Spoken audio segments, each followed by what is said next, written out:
Hello guys, welcome to today's tutorial. As promised earlier, I told you today we'll be talking about using the bold, the italic, the underline, the strike through, and so forth. So without further ado, this chapter we will discuss text decoration in Word and we'll learn how to decorate them.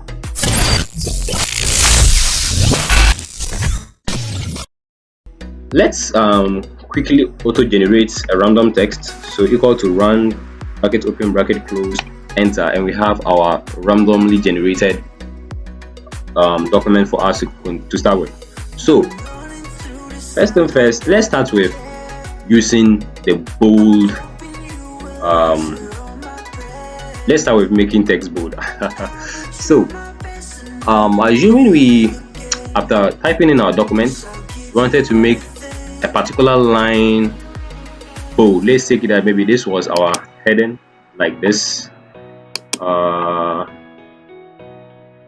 teach you all this, but for the sake of this tutorial, let's take it that you've typed your document and you wanted this to be bold.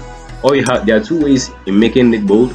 It's either you highlight it, come to the font group under home and click bold. So looking at it, is it bold? No, I don't think it's bold. So I'll do it again, come to bold and click on it.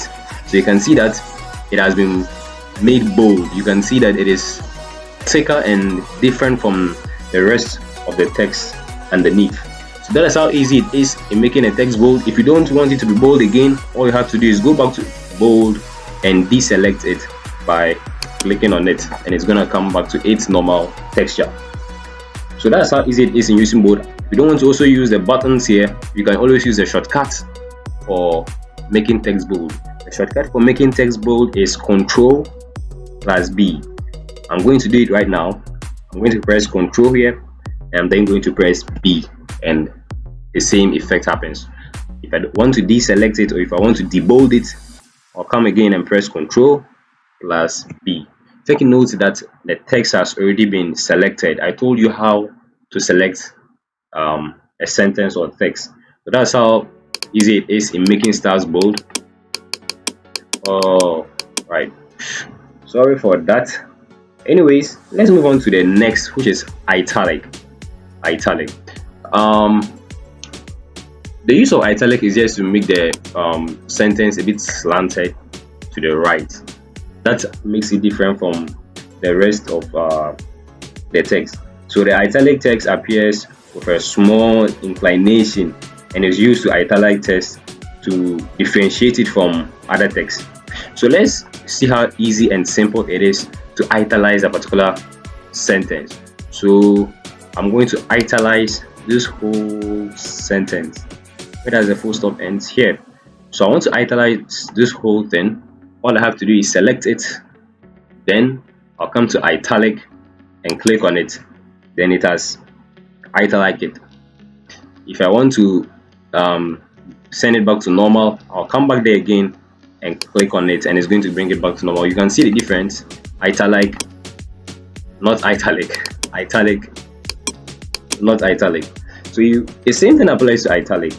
If I wanted to use the shortcuts form to make this text italic, all I have to do is press Ctrl plus I, Ctrl plus I, and it's going to italic it. If I don't want it to be italic, I'll press Ctrl again and then press I again to send it back to normal.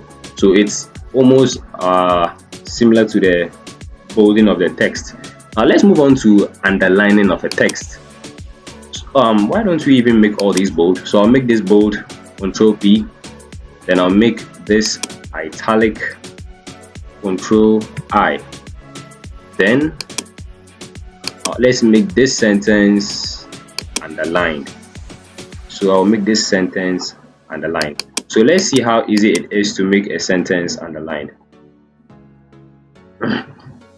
You already guessed it. All you have to do is select the text you want to underline, come to the font group here and click underline. Similarly, if you wanted to use the shortcut, it would have been Ctrl plus U. So Ctrl plus U will underline the text like this.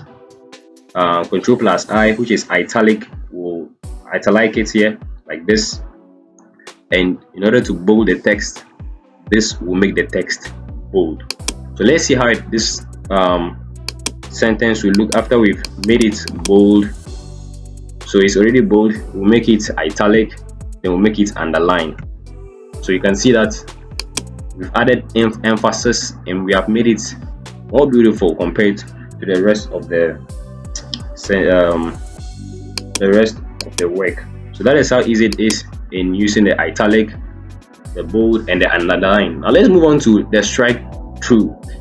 Just as the name suggests and just as it looks here, that is exactly what it does.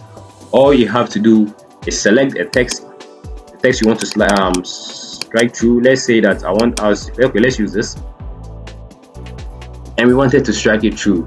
All you have to do is select it, come to strike through, and click strike through, and it's going to strike it through. I don't even know the use of this, but if I'm making a document and I realize that there's a mistake, all I have to do is just clear it.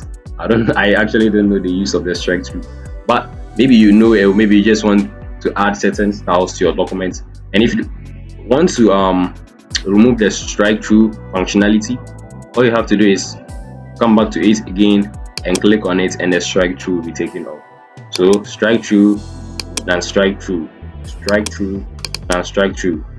Is there a shortcut for it? No, I think there's no shortcut for strike through, none that I know of. Anyways, that's just everything for today.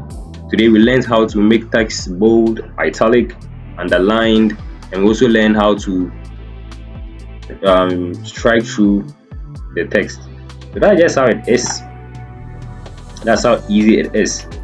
Moving on, the next time we meet, we'll talk about changing text case in words, changing them to uppercase, lowercase, sentence case.